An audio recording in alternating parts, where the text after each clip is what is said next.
Namaste. So tonight I'm going to read Book 3, Chapter 28, on the incidents connected with Navaratri. Om Vakratu Namaha Kaya Surya Koti Samprabha Nirvigaram Sarvakaya Sushma Om Ekadam Daya Vakratu.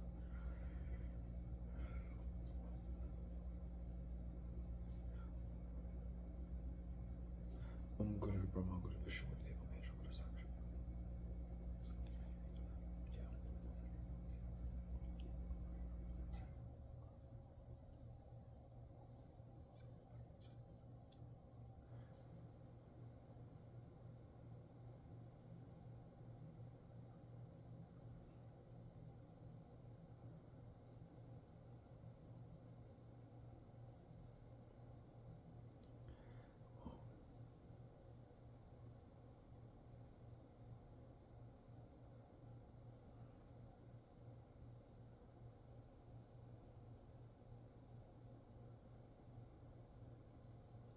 Hariyo. Janamajaya said, O Muni, how did Ramachandra celebrate the Devi's puja that leads to happiness? Who was he? And how was stolen away his Sita? How was he deprived of his kingdom? Please satisfy me by narrating all these incidents to me. Vyasa said, O king, there lived in days of yore in the city of Ayodhya a prosperous king of the solar dynasty named Dasaratha. He always worshipped the Devas and Brahmanas. He had 4 celebrated sons, Rama, Lakshmana, Bharata, Satrughna.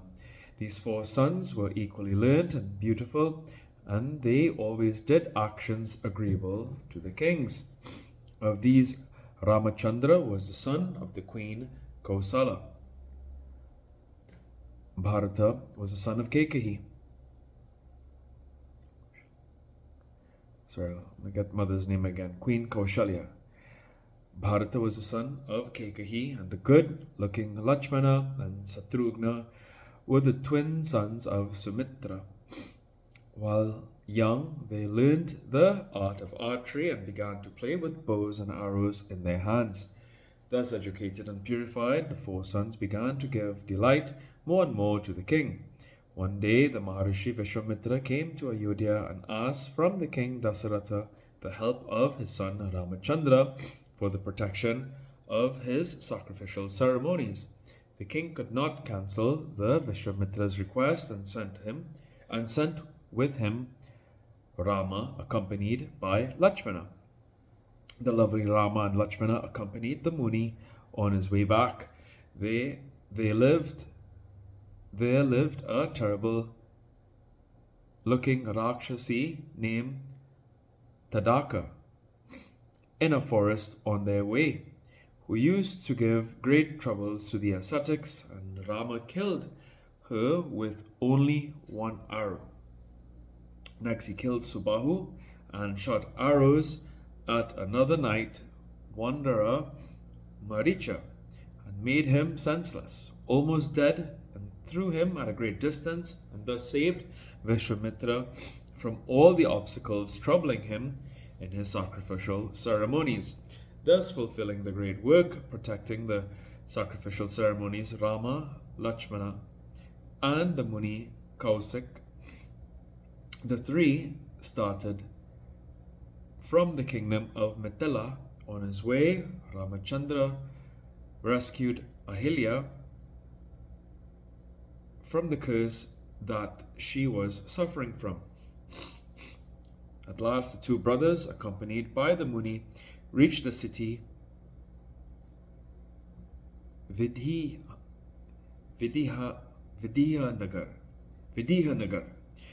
Just at this time, the king Janaka of Ayodhya made a vow to give in marriage Sita to anybody who will be able to break the bow of Shiva.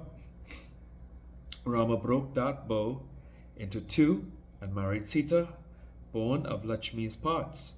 The king Janaka gave in marriage to Lakshmana, his own daughter Urmila. The good and auspicious Bharata and Shatrughna married respectively Mandavi and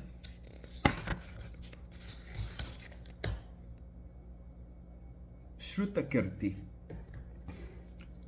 Shrutakirti, the two daughters of Kusadvaja, O king. Thus, in the great city of Mithila, the four brothers performed their marriage ceremonies according to the prescribed rules and rites. The king Dasaratha, then seeing Ram well qualified to take charge of the kingdom, proposed to install him on the throne of Ayodhya. The queen Kekahi, seeing that various articles were being collected for the installation of Rama, asked for the two boons promised before from her husband Dasaratha, who was completely under her control. The first request was her own son Bharata's becoming the king of Ayodhya, and the second request was the banishing of Ram to the forest for 14 years. Thus Ramachandra went accompanied by Sita and Lakshmana to the Dandaka forest, frequented by the Rakshasas. The high-souled king Dasaratha felt very much due to bereavement of his son, remembered the curse given to him by Andaka Muni, and left his mortal coil. Bharata, seeing that his father died solely on account of his mother refraining from becoming the king of Ayodhya, the prosperous city, and wanted the welfare of his brother Rama, Ramachandra went to the forest Panchavati. One day, the younger sister of Ravana, named Supanaka, became very passionate and came to Rama, whereon Ramachandra disfigured her by cutting her nose and ears. Seeing her nose thus cut away, the Rakshasas, Kara, Dusana, and others fought very hard against the powerful Ramachandra. The truly powerful Rama killed Kara, Dusana, and all other powerful Rakshasas for the welfare of the Munis. Then Surpanaka went to Lanka and informed Ravana of her nose having been cut and of the death of Kara, Dusana, and others. The wicked and malignant Ravana, hearing of their death, became filled with anger and, mounting on a chariot, quickly went to the forest of Maricha. Ravana expressed his desire to take away Sita, so ordered that magician Maricha to assume the form of a golden deer and go to Rama and entice him away. The magician Maricha assumed the form of a golden deer and reached the site of Janaki. Then that variously spotted deer began to move about near the Sita Devi. Looking at the beautiful golden splendor of the body of that golden deer, Sita Devi, prompted as it were by the great fate, spoke to Ramachandra like other independent women, O Lord, bring me the skin of the deer. Rama too, not judging at all, as if it was the work of destiny, asked Lakshmana to remain there and protect Sita. Took hold of his bows and arrows and went after the deer. Infinitely skilled in magic, the deer, seeing Hari in the shape of Rama, sometimes came and sometimes came not within the sight and travelled from one forest to another. When Rama saw that he had come very far away from his place, he became angry and drew his bow and shot sharp arrows at that deer that transformed Maricha. The deceitful conjurer Rakshasa, being thus shot very violently and pained intensely, cried out, O brother Lakshmana, I am killed, and breathed his last. This loud, awful cry reached Janaki's ears. She took that voice for Rama's voice and told to Lakshmana in a grieved tone, Lakshmana, go quickly. I fear Rama is killed. Hear the voice. Oh!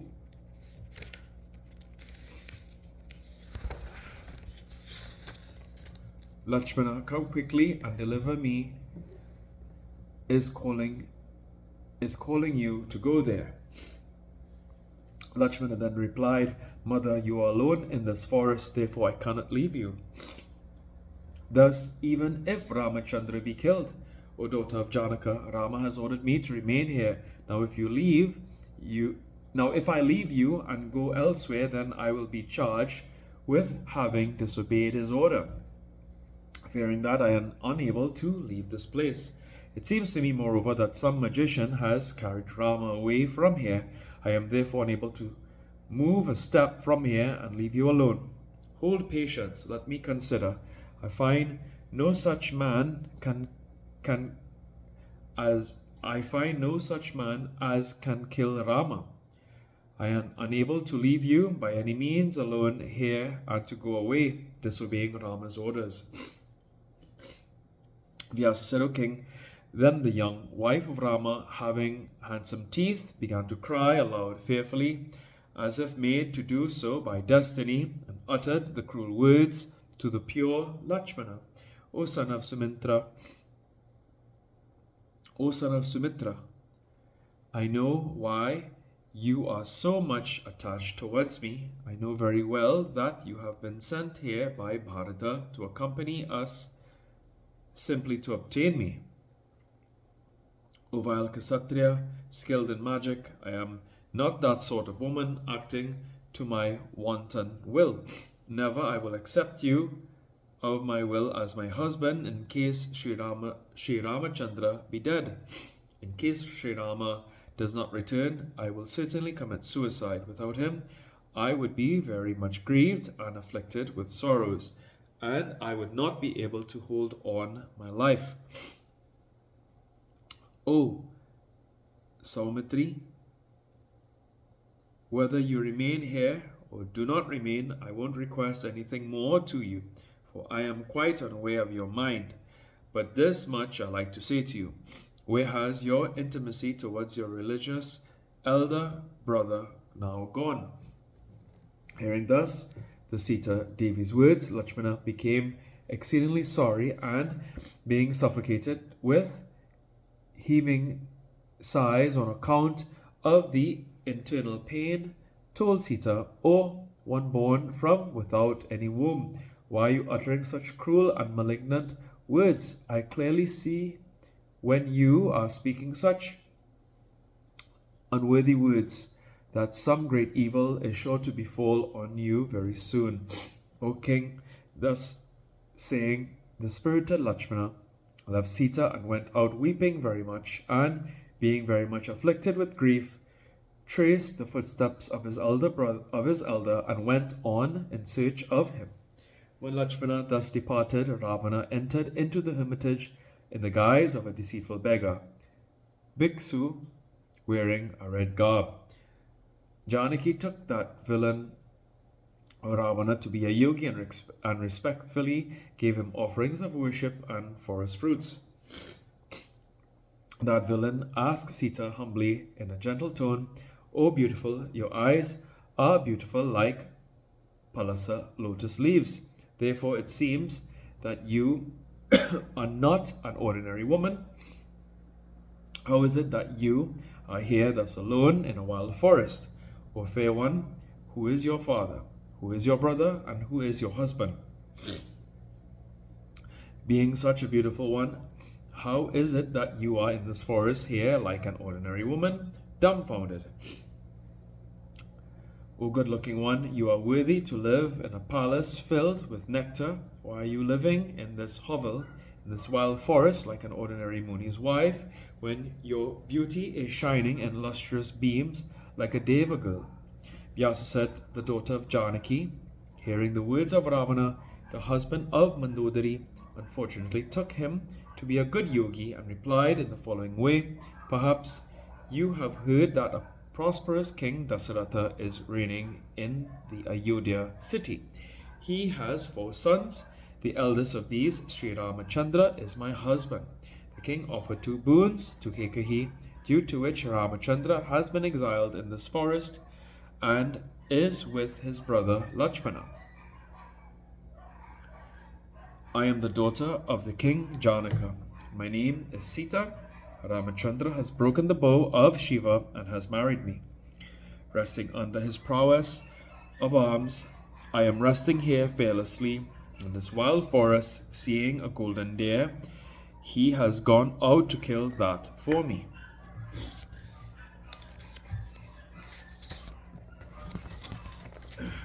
Lakshmana too, hearing his voice, has gone just now. O Yogi, I am living here depending on the strength of these two brothers. Thus I have told you all about our living in this forest. Shortly they will come and worship you duly. The man who has controlled his passions and has become a yeti is like Vishnu incarnate. Therefore I have worshipped you. O Yogi, our ashram is in the midst of this terrible forest surrounded by Rakshasas. Therefore I am asking you, how is it that you have been able to come here in this dress of Tridandi, a sannyasi yogi? Please speak in the name of truth before me. Ravana said, O askance looking one, I am the king of Lanka, the husband of Mandodari. O beautiful one, it is for you that I have put on this dress of yeti. O beautiful, my two brothers Kara and Dusana have been killed in this forest, and being urged by my sister, I have come here. Now leave this man husband residing in the forest as a pauper, devoid of fortune and wealth, and worship me as a husband. O fair one, I am Ravana, the king of kings. You now become my lord.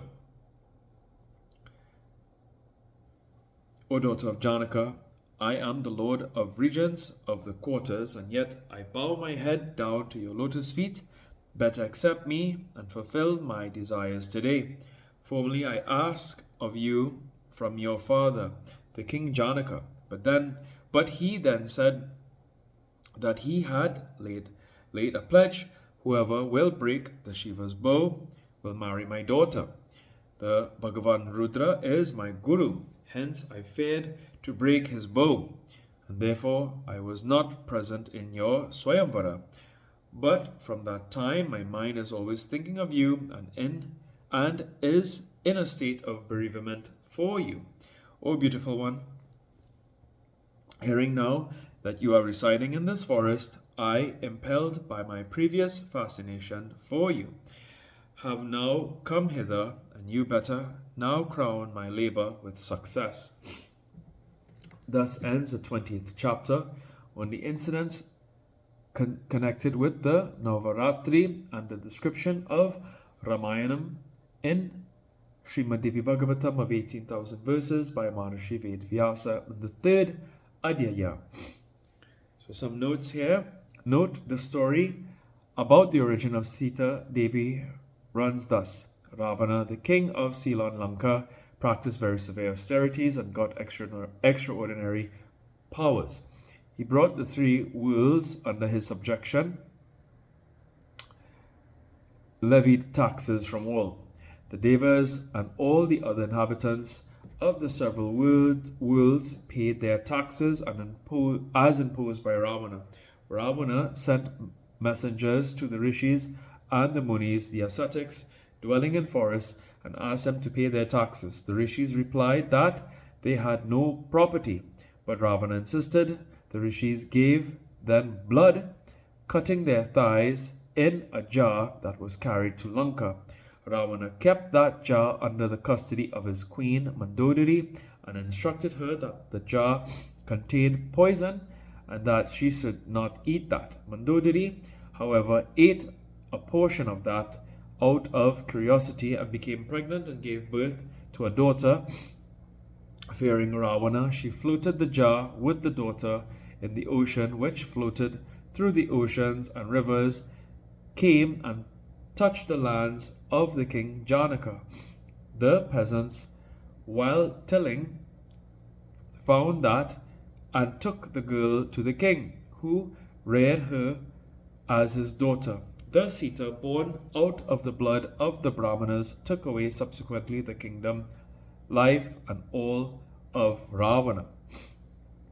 Another version is this: as before, the messengers advised the munis to give something, otherwise Ravana would insist and put them to various troubles. So the Munis cut their thighs and gave blood as their tax, saying that the blood in the jar would cause ruin and desolation to the country where it would be kept. Ravana, hearing this, ordered the jar to be carried to the kingdom of the king Janaka, thus causing ruin to him. The jar was bought and placed in the fields of Janaka. Now, it happened that there was a very severe drought. Rains were absolutely wanting, and a dire famine was imminent. The Brahmin Pandits informed the king that if the king and his wife plowed themselves the fields, rains would fall. So the king with his wife did that. The king holding the plow and the queen holding the hand of the king. The fore-end of the plow accidentally hit upon that jar, out of which came out Sita Devi with two women, Riddhi and Siddhi, waving chauris on her two sides.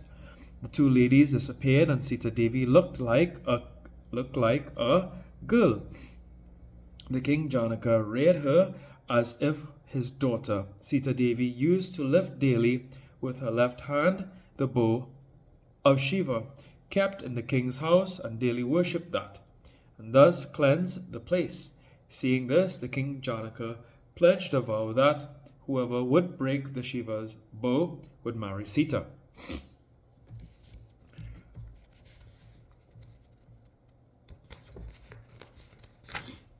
Om Jayanti Mangalakali Bhadrakali Kapaling Durga Kashma Shikla.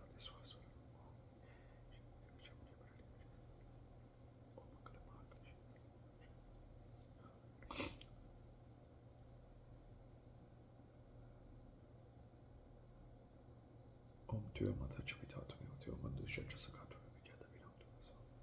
Shanti Shanti Shanti.